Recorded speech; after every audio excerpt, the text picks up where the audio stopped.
Welcome back to our YouTube channel. తమిళ చూసి already అర్థమైపోయింది కదా. ఎస్, ఈరోజు నేను చికెన్ పచ్చడి చేయబోతున్నాను. ఆవకాయ సీజన్లో చికెన్ పచ్చడి ఏంటి అని అనుకుంటున్నారా? దానికి ఒక పెద్ద స్టోరీ ఉందిలేండి. యాక్చువల్లీ మేము ఇండియా నుంచి తెచ్చిన చికెన్ పచ్చడి అయిపోయింది. ఎప్పటి నుంచో పెండింగ్ టాస్క్ ఉందన్నమాట. చికెన్ పచ్చడి చేయాలి అని. ఇప్పుడు కుదిరింది మాకు. సో చికెన్ పచ్చడి చేసిన తర్వాత దాని టేస్ట్ని బట్టి ఆవకాయ చేద్దామని అయితే ఫిక్స్ అయిపోయినాము. అన్ని ఇంగ్రీడియంట్స్ అయితే రెడీగా ఉన్నాయి, చేసేసుకుందాం చలో. నేనైతే 1 kg బోన్లెస్ చికెన్ వాడుతున్నాను పచ్చడి చేయడానికి. సో చికెన్ అయితే ఇలా సాల్ట్ వాటర్లో ఒక 30 minutes వరకు నానబెట్టుకుంటున్నాను. 30 minutes అయ్యాక స్టవ్ ఆన్ చేసుకొని ఒక ప్యాన్ పెట్టుకొని దాంట్లో చికెన్కి సరిపడేంత వాటర్ పోసుకున్నాను.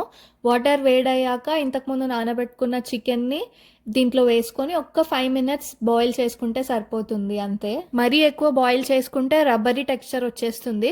సో జస్ట్ ఒక 5 minutes వరకు బాయిల్ చేసుకుంటే సరిపోతుంది. ఇప్పుడు ఒక చిన్న మిక్సీ గ్రైండర్లోకి 1 tablespoon పెప్పర్కార్న్స్ వేస్తున్నాను, మిరియాలు, 2 tablespoon ఆవాలు,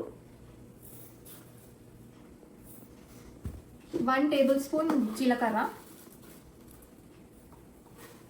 ఇంకా హాఫ్ వేయొచ్చు ఆర్ హాఫ్ కంటే తక్కువ మేతి సీడ్స్ వేస్తున్నాను.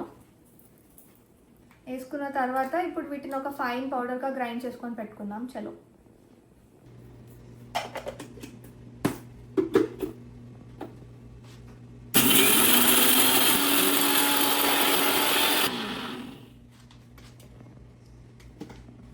ఇలా ఆవాలు, జీలకర్ర, మెంతులు, మిరియాలు సాఫ్ట్ పౌడర్ లాగా గ్రైండ్ చేసుకొని పెట్టుకోవాలి. ఈలోపు చికెన్ కూడా బాయిల్ అయిపోయి ఉంటుంది కాబట్టి ఇలా ఒక స్ట్రైనర్ లాంటి గిన్నెలో బాయిల్ అయిపోయిన చికెన్ని తీసుకుంటున్నాను. సో దట్ చికెన్లో ఉన్న వాటర్ అంతా పోయి డ్రై అవుతుందని. ఇంకా చికెన్ ఫ్రై చేసుకోవడానికి మీడియం ఫ్లేమ్ మీద ప్యాన్ పెట్టి నేను 300 grams ఆయిల్ వాడుతున్నాను 1 kg బోన్లెస్ చికెన్. ఆయిల్ వేడయ్యాక మనం ఇంతకుముందు బాయిల్ చేసుకున్న చికెన్ని ఈ వేడి ఆయిల్లో వేసుకొని కలర్ చేంజ్ అయ్యేంత వరకు ఫ్రై చేసుకుంటున్నాను. ఇక్కడ చూస్తున్నారు కదా, చికెన్ కలర్ అయితే కొంచెం చేంజ్ అవుతుంది. ఇక్కడ గుర్తుపెట్టుకోవాల్సింది ఏంటి అంటే చికెన్ని మరీ హై ఫ్లేమ్లో పెట్టి క్రిస్పీగా మాత్రం ఫ్రై చేసుకోవద్దు, మీడియం ఫ్లేమ్లోనే కుక్ చేసుకోవాలి. సో దట్ పైన టెక్స్చర్ క్రిస్పీ వచ్చేసి లోపల సాఫ్ట్గా ఉండేటట్టు కుక్ చేసుకుంటే సరిపోతుంది. చికెన్ కలర్ చేంజ్ అయ్యాక హోల్ గరం మసాలా స్పైసెస్ వేసుకుంటున్నాను. నేనైతే ఒక 15 లవంగాలు, 10 ఇలాచి, ఇంకా ఒక 6 inch దాల్చిన చెక్క అయితే వేసుకున్నాను. ఇంకా ఇంట్లోనే ఫ్రెష్గా చేసిన ఒక 2.5 spoons అల్లం వెల్లుల్లి పేస్ట్ కూడా వేసుకుంటున్నాను.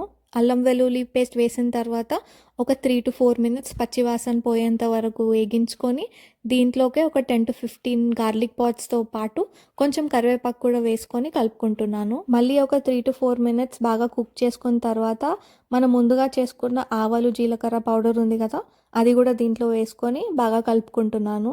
ఇప్పుడు చికెన్తో పాటు ఈ పౌడర్ కూడా బాగా ఫ్రై అవుతుంది కాబట్టే మనం ముందు ఆవాలు, జీలకర్ర వీటన్నిటిని ఫ్రై చేసుకోకుండా పౌడర్ చేసి పెట్టుకున్నాము. ఇప్పుడు ఇంకొక 4 to 5 minutes ఈ చికెన్తో పాటు ఆ పౌడర్ కూడా బాగా కలిపి ఫ్రై అయ్యేంత వరకు పెట్టుకొని స్టవ్ ఆఫ్ చేసుకున్నాను. స్టవ్ ఆఫ్ చేసుకున్నాక ఇప్పుడు చూపిస్తున్నా కదా, ఆ బౌల్తో 1/2 cup కారం అయితే వేసుకుంటున్నాను.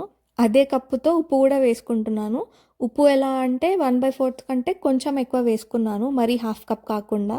ఒకసారి బాగా కలిపేసుకొని గరం మసాలా కూడా వేస్తున్నాను చిన్న స్పూన్తో, అంటే టీ స్పూన్తో ఒక 4 spoons గరం మసాలా అయితే వేసుకున్నాను నేను. ఇప్పుడు మళ్ళీ ఒకసారి బాగా కలుపుకొని పచ్చడి మొత్తం కంప్లీట్గా చల్లగా అయ్యేంత వరకు పక్కన పెట్టుకోవాలి. పచ్చడి కంప్లీట్లీ చల్లగా అయ్యాక దీంట్లోకే లెమన్ జ్యూస్ వేసుకుంటున్నాను. నేనైతే 3 big lemonsని స్క్వీజ్ చేసుకొని జ్యూస్ వేసుకుంటున్నాను. ఇక్కడ లెమన్ జ్యూస్ కూడా వేసుకొని బాగా కలుపుకొని ఇదే మెయిన్ స్టేజ్ అనమాట. ఒకసారి టేస్ట్ చేసి ఉప్పు, కారం ఏమైనా ఎక్కువ తక్కువ అనిపిస్తే కరెక్ట్ చేసుకోవచ్చు. నేను వేసుకున్న మెజర్మెంట్స్కి అయితే నాకైతే ప్రాపర్ టేస్ట్ వచ్చింది. ఇంకా it's tasting time. Finally chicken pickle అయితే రెడీ అయిపోయింది. చలో టేస్ట్ చేసేద్దాం. కారం చికెన్ కూడా ఇంత మంచిగా ఉడికిందంటే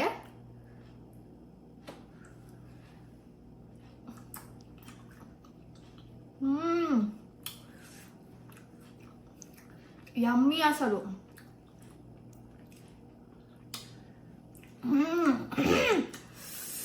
కారం మస్తుంది. అది ఉంటే ఎంత బాగుంటుందనో కదా. ఏముంటుంది? వేడి అన్నం నెయ్యితో పాటు ఈ చట్నీ కలుపుకొని తింటే యమ్మీ అసలు.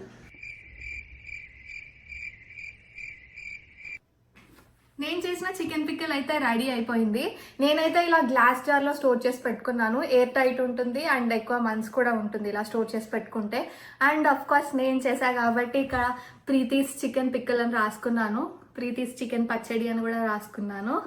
సో యా, ఈ చికెన్ పచ్చడిని వేడి వేడి అన్నంలో నెయ్యి వేసుకొని కలుపుకొని తింటే ఆహాయ్ మీ రుచి అనరామై మరుచి. చింత నోరుతుందా? సో యా, ఈ వీడియో నచ్చినట్టయితే లైక్ చేయండి, షేర్ చేయండి అండ్ సబ్స్క్రైబ్ చేయడం మాత్రం మర్చిపోకండి. See you soon in our next videos. అంతవరకు టేక్ కేర్, బాయ్ బాయ్. నేను ఎక్కడ పోయినా? ఓ కెమెరామ్యాన్ చింటూతో చిన్ను. Thanks for watching.